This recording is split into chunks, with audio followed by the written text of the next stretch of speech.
Olá, eu sou o Bruno Freitas e você está assistindo o canal de Minas Gerais. Aqui, como eu já falei anteriormente, trarei pessoas para falar de vários assuntos. São pessoas que sempre têm algo para acrescentar para a gente. E hoje não podia ser diferente. Hoje eu estou com o prazer de uma convidada para lá de especial. Hoje eu converso com Inês Marzano, do canal BH Eventos. Muito obrigado por ter aceitado o convite, Inês. É um prazer enorme. Eu venho acompanhando muitas coisas que vocês têm feito nos últimos tempos. Tive uma excelente indicação para trazê-la aqui e tenho certeza, pelo que eu vi, tem coisa demais que às vezes as pessoas nem têm noção. Muito obrigado por É ter aceitado o verdade. convite. Bruno, muito obrigada por esse convite. Estou muito satisfeita de estar aqui. É uma honra para mim participar do podcast. Como eu pude perceber, a sua trajetória é riquíssima. Todo mundo sabe as suas formações, porque você está à frente do canal BH Eventos, mas elas sabem o que você faz também por trás, tudo. Algumas pessoas sim, né? Mas realmente é uma trajetória grande, né? Que começa lá atrás com Belas Artes, né? Que eu fiz o Belas Artes na UFMG, e eu tenho uma ligação, tanto eu e como minha família inteira, uma ligação muito grande com as artes plásticas. Então, eu já fiz muitas exposições, eu fiz livros infantis, né? Tenho algumas publicações, e gosto muito de desenhar rostos e caricaturas, que é o meu forte, né?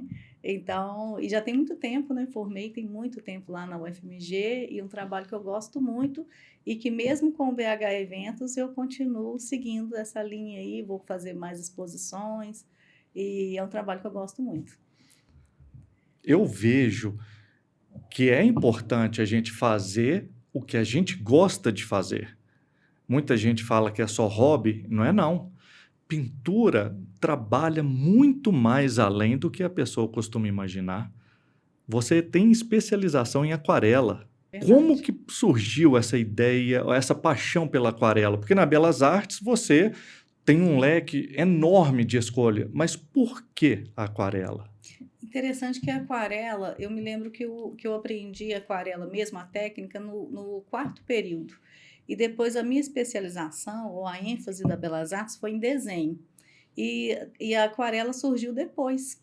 Eu comecei a dar aulas, né, na Estácio, eu dei aula na Estácio de Sá durante 13 anos para o programa da maturidade, depois para o programa, para curso de design de moda, e nisso, essa paixão foi surgindo assim nesse percurso de fazer exposições, e eu achei acho, né, a aquarela uma técnica extremamente terapêutica, porque ela é a base de água, então ela dá resultados incríveis. E, inclusive, é a técnica a melhor que tem, né? A mais propícia, que é para os desenhos nos livros, né? A arte gráfica. A arte gráfica agradece quando a gente faz o trabalho na técnica da aquarela. Então, aí passou a ser a minha paixão. Você me enviou algumas imagens que eu vou compartilhar com as pessoas durante o nosso bate-papo aqui, porque vale a pena ser demonstrado mesmo. Vale Uhum. muito a pena. A aquarela tem algumas peculiaridades que talvez poucas pessoas sabem. Não é só a tinta ser a base de água, não, mas ela precisa de um tempo para secar, para não Isso. borrar. É muito interessante porque realmente a técnica da aquarela, até as minhas alunas falam assim: "Ah, é a técnica mais difícil que tem". Realmente, porque a aquarela, ela tem peculiaridades, né.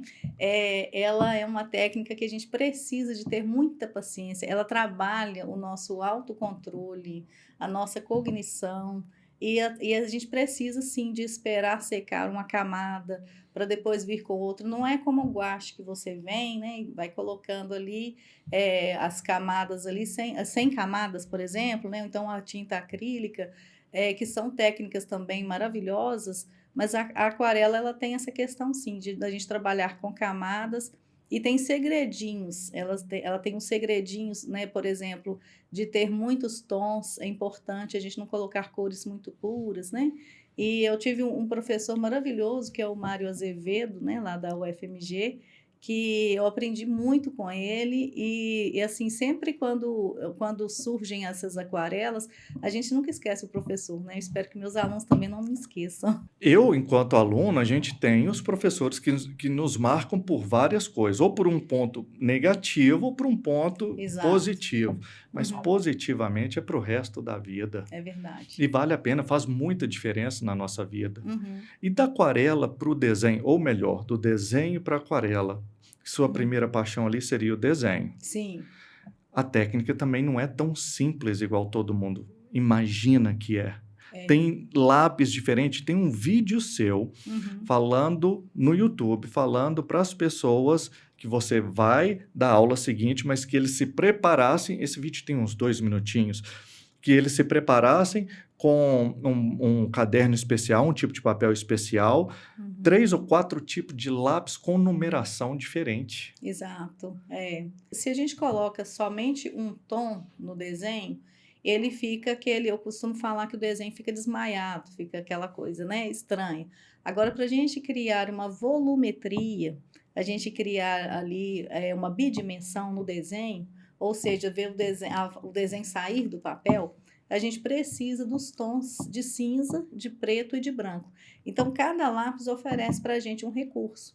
Então, por exemplo, eu trabalho com HB, que é o cinza claríssimo, trabalho com 2B, que é o cinza médio, 4B, que é o cinza mais escuro, e uso o 6B para ser a cereja do bolo, que a gente vai colocando ali os tons mais escuros, justamente para dar o efeito da luz e da sombra. E tudo faz diferença, porque quando você bate o olho, você consegue perceber o que o artista realmente quer mostrar. Uhum, exatamente. São técnicas. Tonalidade, profundidade. Isso, exatamente. Eu tenho uma técnica que eu desenvolvi que a pessoa aprende a desenhar em uma semana. Mas assim, a pessoa precisa de realmente estar comprometido, né? O aluno precisa estar comprometido. Então, essa questão aí do sombreamento, né? Porque isso é a técnica do sombreamento que você disse, né? Da escala dos lápis. Essa é uma das técnicas que a gente passa. Porque a gente vai trabalhando com linha, forma, sombreamento, textura, que também está muito ligado, né? Perspectiva, proporção. Então, se a gente consegue entender cada um e trabalhar nesse conjunto, não tem como o desenho não sair bom. É igual uma receitinha de bolo. Eu vou compartilhar com o pessoal aqui um desenho que você fez do Jacan, o famoso chefe de cozinha, né? E está no reality show aí. Eu vi nesse desenho que tem a proporção diferente, que é do estilo. Sim. Mas como visualizar aquilo numa folha, vamos supor, numa folha A4, e conseguir dar proporcionalidade a tudo, além da profundidade. Isso as pessoas pegam esses conceitos com você nesse seu curso, correto? Sim, exatamente. Como que você percebe isso e transfere para o papel? Você precisa de estar olhando para a imagem como se a pessoa estivesse posando para você, ou você também tem a memória fotográfica aqui e vai desenhando? No caso ali da caricatura, eu trabalho com as técnicas, principalmente de proporção e de sombreamento, né? E com linha e forma também. Mas principalmente a proporção, porque na caricatura, a gente precisa de criar digamos que, uma distorção da pessoa. E uma coisa que eu faço na minha caricatura é justamente de pegar o que ela tem de mais bonito. É o contrário. Porque o que eu conheço de pessoas que falam assim, eu vou te dar uma caricatura, a pessoa, não, obrigada, não quero, porque as pessoas costumam, né? Já existe um costume de exagerar nos traços. Mas quando eu já descaracterizo a pessoa, colocando a proporção, o tamanho da cabeça de uma pessoa, o tamanho do rosto da pessoa, né? É um por um que a gente diz, né? Então, a gente já descaracterizou a pessoa e já virou uma caricatura. Então, não tem necessidade, se uma pessoa, por exemplo, tem o nariz grande, por exemplo, eu deixar o nariz maior ainda. É lógico que existem técnicas, existem artistas que gostam, que curtem esse tipo de trabalho. Mas o meu trabalho é esse, é de deixar o rosto do jeitinho que ele é, por exemplo, né? E enfatizando até o que ele tem de mais bonito, e depois eu crio o corpinho. Então eu uso, respondendo sua pergunta, eu uso tanto a observação para pegar os traços da pessoa, como a criatividade para depois trabalhar o corpinho da pessoa. Falando assim é uma coisa tão simples, mas exige muita atenção.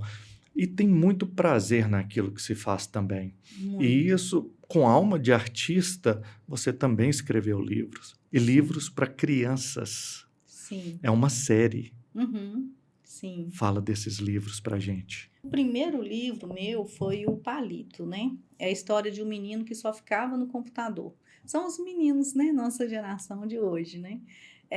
Então, a historinha é o seguinte, que é um menino que não tinha nem sombra, ele tinha, porque de tão magrinho que ele ficou, que ele não comia, não bebia, não dormia, ele só ficava vidrado no computador. E um dia ele descobriu que ele não tinha amiguinhos. E aí depois ele foi em busca das brincadeiras, né, tradicionais de criança. Jogou bolinha de gude, encontrou os amiguinhos e tudo mais. Isso foi em 2005. Depois eu fiz uma outra edição, o Palito 2, e aí uma editora me pediu para eu fazer uma coleção com um volume, né, com seis livros, né? E foi bem interessante porque foi assim a nível nacional, então falando assim, a gente colocando o Palito, o personagem Palito, com a tecnologia digital. Então já foi o Palito no computador, o Palito no videogame, ele na televisão, justamente trabalhando a criança diante da tecnologia digital. E é um trabalho que eu gostaria muito de retomar, porque eu gostei muito do resultado. É um desenho super prático, é um desenho assim, fácil, prático, né? Então, é um trabalho que eu gostei bastante. A ilustração também foi sua? Sim, a ilustração foi minha. Comecei com aquele desenho bem simplesinho, palito, até eu já fui em muitas escolas, né, para poder falar do trabalho, e as crianças desenharam bastante o palito, era um trabalho Inspirar, muito né? em se inspirar e saber que pode desenhar com o palito mesmo, né, aquele desenho ali simplesinho, e isso, muitas crianças aprenderam a desenhar através desse personagem. Dá para se aprender muito do seio familiar da criança Sim. através de desenhos. Aham, exatamente. Quando... Das cores, né?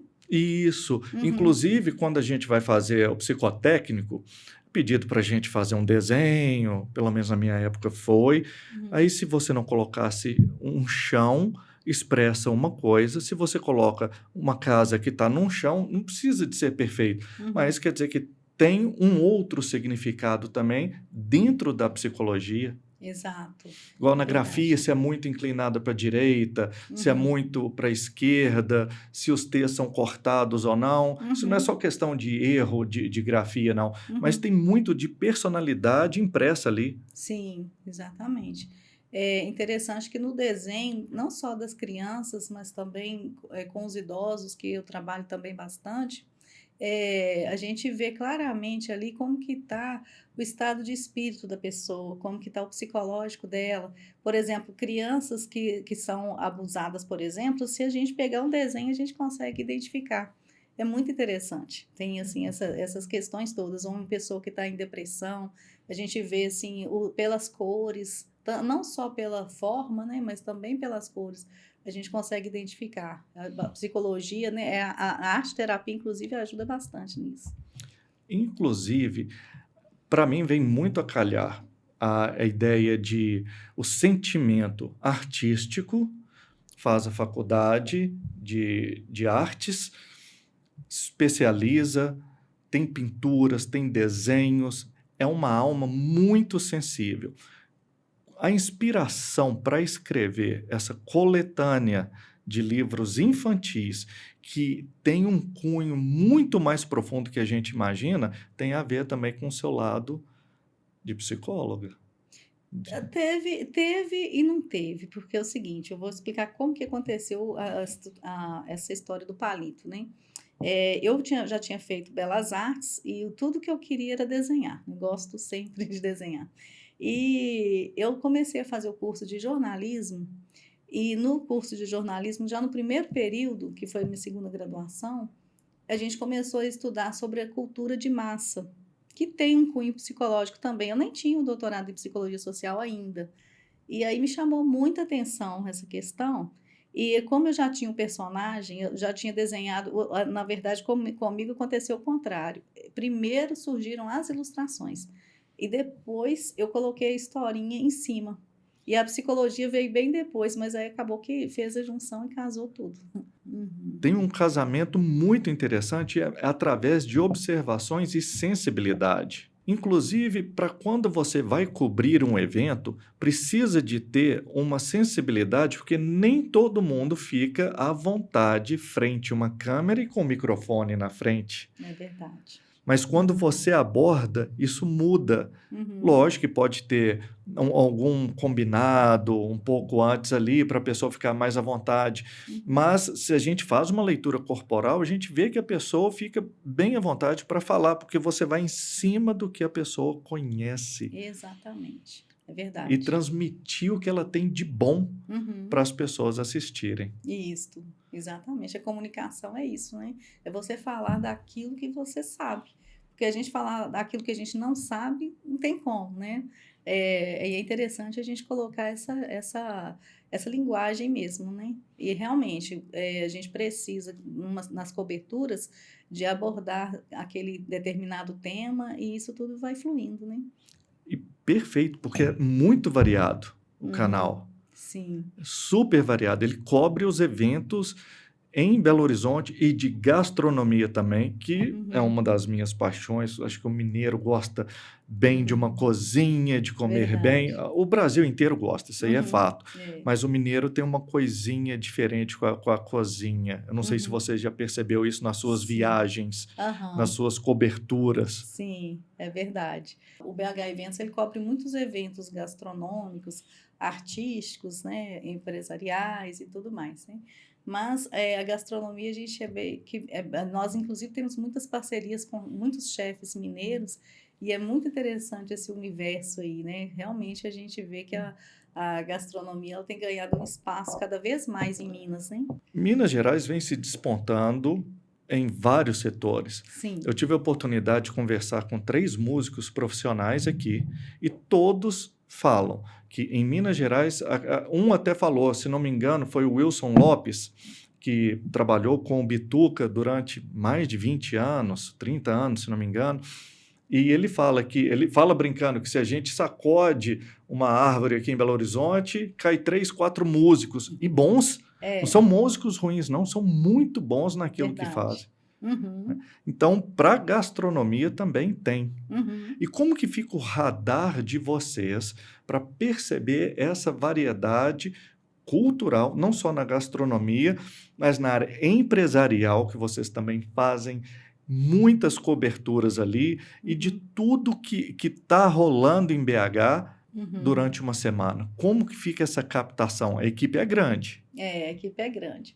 Nós temos hoje uma equipe de aproximadamente 25 repórteres e fotógrafos. Temos também videomaker, né? Uma videomaker, uma repórter de vídeo, que é a Lúcia, e temos também uma jornalista que nos dá um apoio muito grande, que é a Lisandra.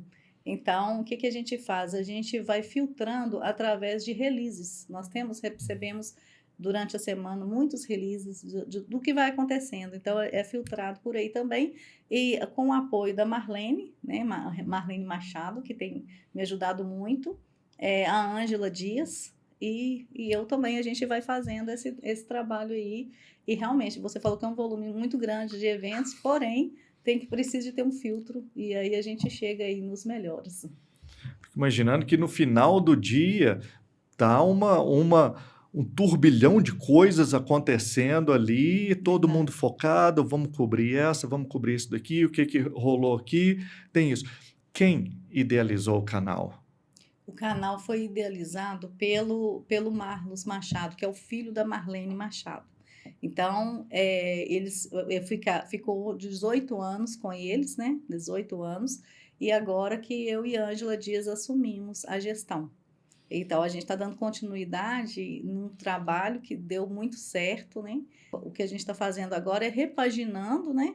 e fazendo com que que continue da mesma forma. A gente não quer mudar nada, mas porém a gente quer alavancar. É importantíssimo mencionar, porque mostra que não tem briga de ego, porque uma coisa que foi muito bem feita Uhum, e com muito esmero tem continuidade sob um novo olhar também, sim, sem perder qualidade, é sem verdade. perder nada. Uhum, E quem tem a lucrar é quem acompanha. exato. Então vai estar aí embaixo também, viu? Uhum, BH Eventos, para o pessoal acompanhar, estar por dentro, interagir também, porque uhum, tem muita coisa, tem muitos cursos que são mencionados ali também. também. Fala para gente de projetos que vocês ainda têm para este ano. Olha, este ano só faltam 2 meses para acabar, né, praticamente. Mas a gente está continuando aí com muitas parcerias, muitos fornecedores novos, e nós estamos divulgando bastante, principalmente no Instagram, né, a gente está fazendo uns trabalhos bem interessantes. E um projeto que a gente tem a curto prazo é um podcast do BH Eventos. E isso com convidados variados e com assuntos interessantíssimos. Com Exato. certeza, sempre de muito bom gosto. Sim, o BH Eventos não dá notícia ruim, né, Ai, a que gente só dá maravilha. notícias Graças boas. a É, Deus. graças Vamos a Deus. falar de coisa boa, gente. E É só coisa coisas boa. boas. Muita gente acha que a gente promove eventos, que a gente organiza eventos. Eu recebo muitos e-mails, querendo até parceria para a gente promover eventos. Não, o BH Eventos, ele divulga os melhores eventos de BH. Os eventos, né, a gente tem também coluna de dicas dos melhores lugares. Nós temos colunas, uma coluna de destaque também, que chama Destaque, destacando personalidades, empresas. Nós temos a cobertura de eventos, né? Essa é a tradicional cobertura com fotos e matéria, e um catálogo de fornecedores imenso, com pessoas ligadas a eventos, né? Por exemplo, de um cerimonialista, um manobrista, várias pessoas que querem estar lá nesse catálogo, mostrando lá os serviços dele. E a gente está trabalhando bastante justamente nisso, nesses fornecedores. Por falar nesses fornecedores, Uhum, hoje você veio para cá com um parceiro do canal de Minas Gerais, RTE Transporte Executivo. uhum. Gostou? Maravilhoso, gente. Eu fiquei assim encantada com o profissionalismo, né? Eu achei muito interessante porque ele chegou, né, com o motorista, né? O motorista que busca a gente para a gente poder participar do podcast. E eu fiquei encantada e já falei com ele, você vai ser nosso fornecedor também. E eu recomendo porque eu conheço ele pessoalmente Uhum. e para a gente endossar qualquer coisa tem que ser, na minha opinião, uma pessoa da nossa confiança. Isto, é Porque verdade. você veio para cá, eu tinha certeza absoluta que você seria muito bem tratada. Ele é Uhum. uma pessoa muito agradável. Sim. Então vale a pena, vai ficar o contato aí também, viu? O pessoal Uhum. pode procurar. Você comentou comigo e falou aqui agora há pouco de doutorado. Sim. Você tem uma tese agora e que Uhum. inclusive vai virar um livro, Sim, correto? exatamente. Fala Uhum. dele para gente, por favor. Eu quero transformar a minha tese, que é sobre a arte como sentido de vida para pessoas da terceira idade. Então, a gente vai colocar muitas fotos dos meus alunos, trabalhos dos meus alunos e cases também de sucesso, de pessoas que venceram depressão e tudo mais com o apoio da arte, né? Então, é um trabalho que eu estou desenvolvendo e espero que saia bem rápido. E vamos ficar aguardando para ser apresentado aqui também. Ah, muito bem, muito Vai obrigada. Quero ter, sim, com e eu certeza. faço questão, mas faço Uhum, questão mesmo. Tudo que é bom merece ser divulgado. é verdade. Com a arte, a pessoa começa a observar de forma mais ampla e não muito aqui. O dia Exato. inteiro é muito nós somos bombardeados por muitas coisas ruins e Uhum, boas também. E até que a gente consegue filtrar, já exatamente. sobrecarregou o nosso dia. Uhum, Mas na arte a gente consegue expressar várias outras coisas, uhum, música, pintura, desenho, dança, tem várias coisas. é verdade. Inclusive, você também tem uma especialidade de logoterapia. Fala pra exatamente. gente sobre a logoterapia, por favor. É uma novidade para mim, eu não Uhum. conhecia. Sim, a logoterapia, ela é um braço da psicologia, mas só que é o seguinte, é a psicologia do Freud, a do Adler e a terceira é a escola vienense, né, do Viktor Frankl, que é o pai da logoterapia. Ele foi um médico psiquiatra que sobreviveu a 4 campos de concentração. Então, ele disse que para nós não adianta a gente ficar com muita teoria, nós precisamos de viver na prática também, para que a gente possa se resolver, né? Então, a logoterapia, ela trabalha muito daqui para frente. Ela é o apesar de. E é uma abordagem que eu gostei muito e eu comecei a trabalhar com palestras, com atendimentos, com grupos e que eu sei e percebi que tem um caminho muito interessante junto com a arte. E ninguém, quando eu falo ninguém, né, não sei quantas pessoas fazem noção do que você tem para oferecer de Uhum. imediato. É amplo demais, é É muito verdade. e é muito bom, porque tudo vem com desde que você chegou aqui, eu sinto que você faz com muito esmero, com muito carinho, com muita paixão, e pesquisa, e estuda, e se aprofunda no Uhum. assunto, para não ficar preso em caixinhas, sempre pensar de forma Exatamente. muito mais aberta. O novo, às vezes, assusta um pouco, né? Mas só que é muito interessante a gente se renovar, porque não adianta a gente ficar, como você mesmo disse, né? Bem disse, que caixinhas. A gente precisa de sair dessas caixinhas, porque a gente precisa de evolução. Como que a gente vai evoluir se a gente não renovar, né? Então, realmente, a gente precisa sim de buscar o que há de melhor, né? E é muito interessante por causa das conexões. Nisso aí você vai conhecendo outras pessoas e vai, né, e as coisas vão fluindo. A vida toda é assim. E com certeza você conheceu uma gama de pessoas que foram entrevistadas por você, tiveram a sua cobertura, você visitou. Qual dessas pessoas, não desmerecendo nenhuma outra, mas tem algumas que marcam a gente? Hum. Qual pessoa, qual evento, qual situação, qualquer que seja, que te marcou muito positivamente, que você guarda com um carinho enorme? Eu não vou falar assim o evento ou a pessoa, mas os eventos que eu tenho um carinho muito especial são os eventos culturais. Eu gosto muito de cobrir exposições de artistas, porque são assim pessoas mais próximas a mim, né? Então, assim, quando eu cubro uma exposição, ou então ou entrevisto alguém que também tem essa afinidade com a arte, me encanta muito. Você também dá aula. Sim, E um curso que você dá que é para pessoas da terceira idade, não é isso? sim. Ou tem de toda a faixa etária, como que é? Já dei aula para criança, para adulto, para idoso. Trabalhei no programa da maturidade da Estácio e trabalho no programa da melhor idade no UniBH, que é um trabalho muito lindo, que é o projeto Asprame, que é o projeto de doações. Muito interessante, é um projeto social.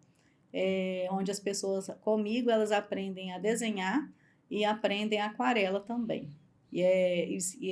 Assim, são pessoas que aprendem na melhor idade da vida delas. A gente não coloca o número, né, o número, né, da idade dela, porque a melhor idade hoje, se uma pessoa tem 20 anos e ela se acha na melhor idade, é 20 anos, né? Então, por isso que a gente chama de projeto da melhor idade. Eu tenho uma aluninha pequenininha lá, a Gabi, de 10 aninhos, e tenho as outras lá, que eu não vou falar o nome, claro, de beirando mais de 70, né? Então, é isso. É interessante porque tem essas pessoas. Tem 2 meninas, tem uma de 8, 10 Isso, aninhos e tem uma de 80. é São isso, todas meninas, não tem exato. problema, não tem É, problema. É aham, muito carinhoso ver isso uhum, e ver o progresso, uhum, independente da idade, ver o progresso, as pessoas conseguirem se expressar, uhum, porque na pintura como a gente falou no início, ela expressa muita coisa que às vezes eu não consigo verbalizar. Exatamente. A música é assim também. Uhum, sim. Se não me engano, Poesia. exatamente, é o Sim. Nelson Gonçalves. É Uhum. uma curiosidade dele Aham. que ele conseguiu se expressar e sobressair uma coisa que de alguma forma ou outra a gente não tem noção até que ponto, Uhum. que ele tinha algum sofrimento, que era com gaguejar, né, com a gagueira ali. Uhum. Como que você vê tanto criança quanto adulto conseguindo se expressar verdadeiramente? Você vê isso nos olhos, não só nas telas Uhum. ou no papel. Como que você sente isso deles? Eu acho interessante que tem muito a ver com a neuroplasticidade, né? Então, por exemplo, eu tive um aluno chamado Marinho, uma pessoa muito querida, que ele tinha mais, eu creio que mais de 80, e ele tinha o Parkinson. E ele parava de tremer quando ele começava a desenhar. E fez trabalhos incríveis, participou de exposições com a gente, e era um psicólogo aposentado, e que ele não parou de pintar até o último dia dele. E é muito interessante, ele tanto desenhava como pintava. Então, eu percebo que acontece muito isso em todos os campos da arte, principalmente, de uma superação que está muito ligada a isso mesmo, às vezes ao encanto da pessoa pela técnica, né? O gosto, né? Então, eu acho muito interessante. Tem a ver com a neuroplasticidade, sim. O cérebro é uma máquina Isso. impressionante. Não Impressionante. cansa de impressionar É. cientistas e estudiosos. Uhum. E cada vez mais a gente vai caminhando para novas descobertas em que tudo realmente é possível. É, Mais uma vez saímos da caixinha. Que exatamente. quem tem isso não pode fazer aquilo. Uhum. Não, não é assim não. Não. Neuroplasticidade explica isso. A Isso. PNL vem trabalhando de forma mais recente, né? Que Uhum. não tem mais de 100 anos, se não me engano, o surgimento da PNL. Como o cérebro é capaz, os neurônios são capazes de se reinventar. Isso. Então, vai desmistificando uma série de coisas. Aham, exatamente. E na minha tese, no meu livro, né, que vai ser o livro, fala muito sobre isso, sobre estudos, né, então, estatísticas. Eu acho realmente muito, muito válido, né, a gente trabalhar nisso, sabendo que temos essa possibilidade, né? Porque muitas pessoas acham que os neurônios, à medida que a gente vai envelhecendo, vai acabando, vai tudo, né, se perdendo, e na verdade não. Quanto mais a gente lê, a gente pratica, né, um exercício, uma pintura, melhor a gente vai ficando. Porque a maturidade tem isso. Além da gente ter já essa capacidade, a gente ainda tem a experiência. Então, por exemplo, um jovem lá, ele pode ter a cabeça tranquila, né, novinho e tudo, porém, não tem a experiência, não tem a maturidade. Muitas vezes as pessoas se perdem por causa da falta de maturidade. E junto com a maturidade vem uma palavrinha que é muito comum, que é bastante exercitada, que é a paciência. Isso, paciência, A exatamente. gente está na geração que tudo é muito rápido, está Uhum, olhando, está olhando, está olhando, não consegue fixar a atenção por mais de 3, 5 segundos ali, já está indo para o isso. próximo. Uhum, Os professores de músicas têm percebido isso, porque isso foi falado nas entrevistas que tem aqui no canal, que o rapaz aprende uhum, uma escala, mal domina ela, já está indo para outra. Nem uhum, aplicou ela, não sabe ela da direita para a esquerda, de cima para baixo, uhum, e precisa disso, precisa de um prazo para uhum. absorver e internalizar aquilo mesmo. E a Exato. paciência é a mãe de muitas coisas. Uhum, é verdade. As crianças conseguem perceber isso de uma forma, Uhum, porque é muita novidade, é descoberta, sim. e o adulto vai treinando outras coisas que ele nem sabia que possuía, não é isso? Uhum, exatamente. E é muito interessante quando a gente vai trabalhando, né? A gente vai se reinventando e vai também se adequando, mas sem excessos, né? A gente vê que existe uma problemática aí, até social mesmo, né? Que é essa questão das telas, não só para as crianças, como para adultos também, até idosos. O excesso, ele realmente, né? Mas só que é interessante quando a gente começa a ponderar. E a experiência, igual você disse, a paciência nos ajuda a trabalhar isso tudo. Cores, Uhum, sons, movimentos, sim. momento de concentração, você está voltado para você mesmo. Essa parte cultural é muito forte. É A verdade. arte, ela é Uhum, muito forte. uhum, A capacidade de Johann Sebastian Bach de compor igual ele fez, o Mozart, e até o Bituca mesmo, o pessoal do Clube da Esquina, uhum. descobrir sons diferentes de tudo que já estava sendo feito. Uhum, Então tem sempre campo para descobrir. sempre. Eu acho que a arte ela é muito vasta, né? Seja qualquer modalidade.